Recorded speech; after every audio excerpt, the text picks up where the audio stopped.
Maybe it's fewer presents or fewer holiday outings or a scaled back family dinner.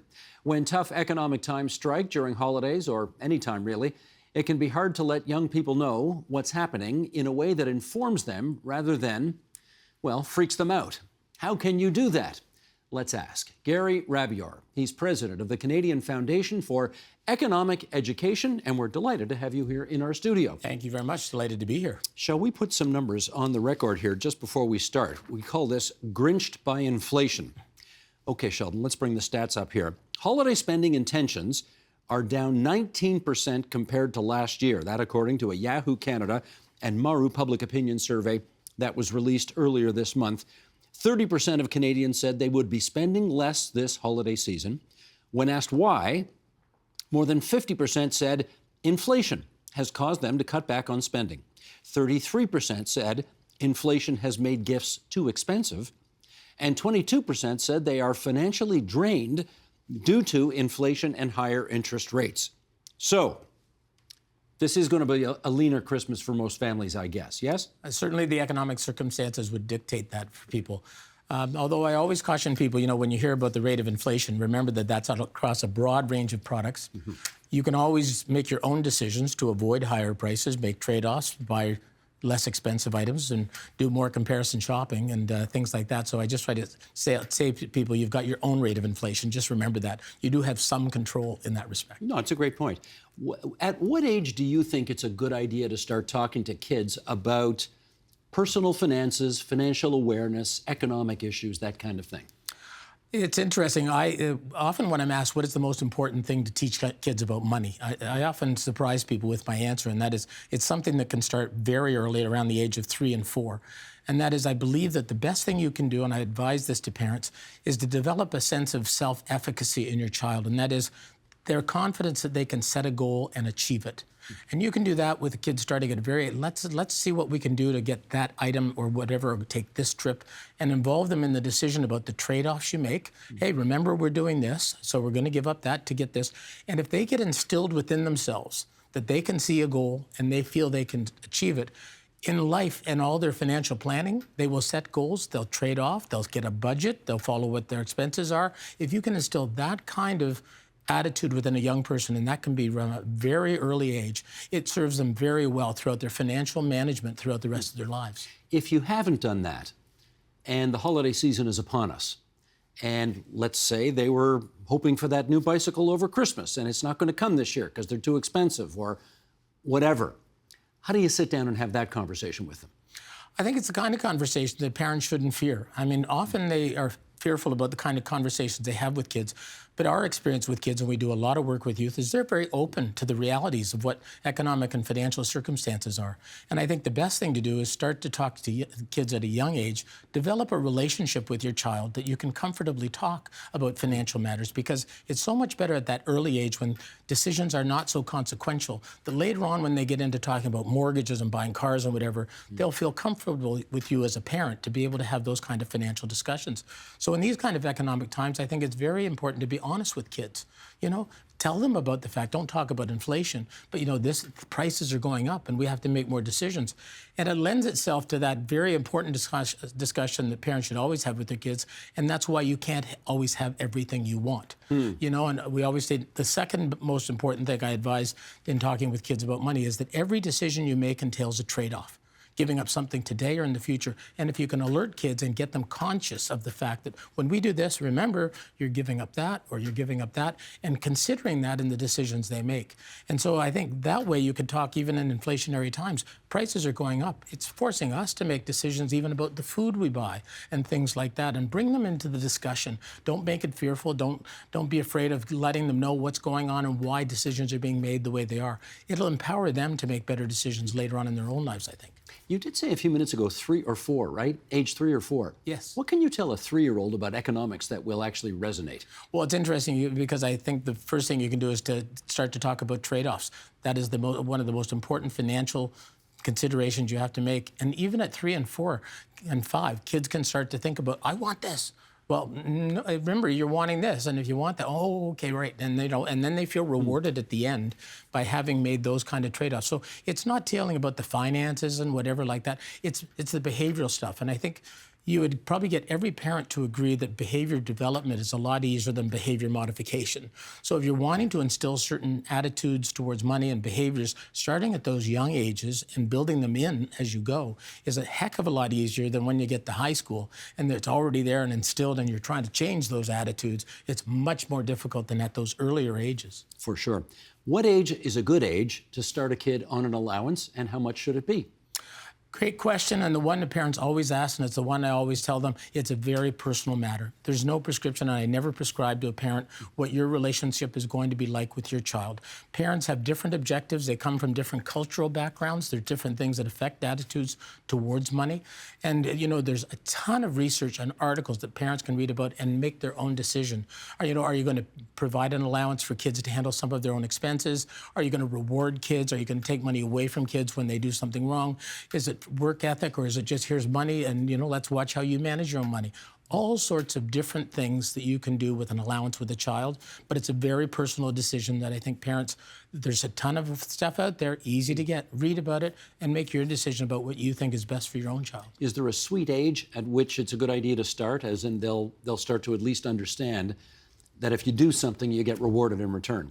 I think as soon as they start to get into making their personal decisions about where their money is going, and it's, often around the just before early teens or early teens, when they can start to actually be involved in making decisions about money, is when you can start an allowance going. And again, you can make that decision. Look, you have certain expenses at school related to this. We're going to give you an allowance to cover that, and maybe a little bit more. And if you want to cover those expenses wisely and then have something to save or use for something else like a video game or whatever over time, you can manage all that in the relationship with your child. And I would say that around that 11, 12, 13 is a good, but that again is my suggestion, what I do with my kids. Somebody might think differently. Well, okay, let me follow up on that, because in that scenario you just gave, you're offering the kid money for expenses related to school or whatever else, with the notion that whatever they don't spend on that, or if they're frugal there, they'll have something left over for themselves. But I didn't hear as part of that equation, and in return, you got to make up your bed. You got to mow the lawn. You've got to, under that scenario, I didn't hear that they had to do anything in order to get that allowance. And that's, again, a decision that parents have to make. It is going to be related to chores you have to do. And if you don't do your chores, you don't get the full amount. But it's like, if you're here at work and you don't do something, they take away part of your pay, because they didn't make their bed that day, are you really going to take some of their allowance away, or are you just going to use that as a learning experience along the way? Hey, you've got a responsibility here, and you're teaching responsibility about using your money. But there's so many little intricacies about managing that money relationship with your child. It's why I don't get prescriptive with parents, because there's so many factors that come into what you're trying to do with your child. And kids are also different. Heck, I got 3, and they're all different, and how I probably dealt with them in terms of managing money and making financial decisions varied with each child, because there's differences between a middle child and a first child and a second, just in their whole behavior. And so you often have to modify your financial relationship with your child based on the kind of relationship you have with that child. Okay, I'm curious now. Did you force your kids to do chores in order to get their allowances? I did not. I didn't make it related to work at the time. I took it as a form of responsibility. My whole thing was manage your finances responsibly, and I watched the kind of decisions that they made. But I didn't make it as a reward thing for doing work. I made it as a responsible decision-making in terms of money that we give to you. Did that work out? I think they're all doing very well, and they're quite all successful. So I'm not going to necessarily attribute it to me, but maybe it's more to them in what they did.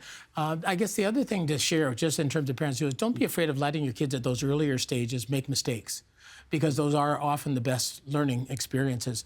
And better to make those mistakes young when the consequences are not so great. I know my son wanted this elaborate driving machine at one point, and we eventually got it. I think he used it once. And he was then aware of the trade-offs we made along the way to get that for about 1 or 2 days of play. And so let them make mistakes when they're not so consequential as they will be later on in life. And when you saw him make that purchase, you probably knew this was going to be a dumb purchase, but you didn't intervene? You got it. I really. You let him make the mistake. I knew. I mean, just from the way this child played with things and what his interests were, I knew this one, but it was what he was insistent upon. I thought this is a great experience. It wasn't all that expensive, so that was good. And, it was one of those things you just pretended you drive on. And so no, I think that was a good learning experience. And if I think back about it now, I'm not sure we had another incident like that along the way. So lesson learned inexpensively. Yes. So it was good for rather than everybody. expensively later on. When Are you, I don't mean to get overly personal here, but are your kids prudent in their spending now, do you think, because of the way they were raised? That would be, can I assume some of the responsibility for their good financial behavior now? And I'm going to say yes, because we always talked openly with our kids about financial matters, and they always felt very comfortable talking to us about that. And that is, I think, one of the most important things for parents to do, is make sure you have that dialogue open, because you don't want to have an awkward discussion with your kid when they're about to buy a car and they don't know anything about managing their money along the way. Here's a question about how much you should or should not tell your kids. If one of the parents, let's say, has just lost their job, is it appropriate to tell, well, you tell me, children of what age, sorry, dad's lost his job, we don't have any money this year, and therefore many fewer presents? Should you say that to kids of 8 or 9 years old? I'm going to throw it back again, that it's the parents' call with their kids and what they think their kids are able to accept. I'm very much an advocate for being open and honest with your kids and involving the kids in financial decisions as you feel comfortable, because they can learn from your own experience. And many parents say to me, who am I to teach my kids? I've made so many mistakes along the way. And we say to them, that makes you the best teacher, because you can help your kid not make those mistakes. But I think if you don't have the dialogue, and we don't advocate sitting your kid at the dining room table and say, today we're going to learn about this. We have a program called Talk with Our Kids About Money, and it has all things about a book you can read, a TV show you can watch, a trip you can make, a craft you can take, that involve a natural experience that lends itself to talking about money. Not a directed thing, you're going to learn about this today, but because of this experience. Or did you notice this in this movie about that? And it triggers the opportunity to have that dialogue with your children and use those to start that relationship at a young age that will build and mature over time. Is there anything you wouldn't tell them? I guess one could obviously say that's a personal decision, but I mean, most of the time, and that's one of the things parents fear about, is that kids are going to start asking personal and uncomfortable questions. In all of my experience, I've never, when parents have found kids that's what they're interested in. Most kids are not, as much as what you might fear, they don't really, they're thinking about their own lives, and until a certain point, it's always focused on this, and the discussion very seldom, how much do you make, Dad? It just doesn't go there. And so it's a fear that parents, I think, have that quite often is not realized. And then if you do get hit with the question, what's your relationship with your child? Do you want to put it in relative terms, to other people? Do you want to be specific?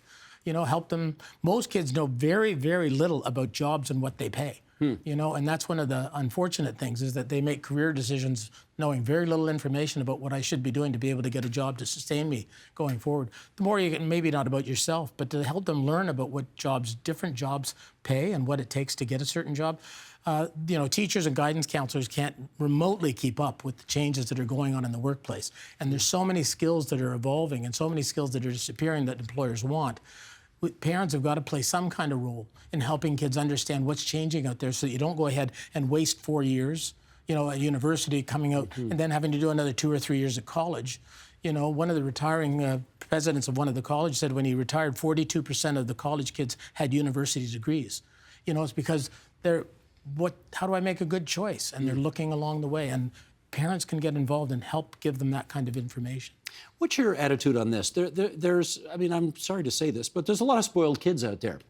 And their parents may want to inculcate in them the spirit of the season, which is to be charitable. Let's get down there and go work at a food bank for a day, or let's go and make a donation to a child's charity. It doesn't always have to be a gift for you.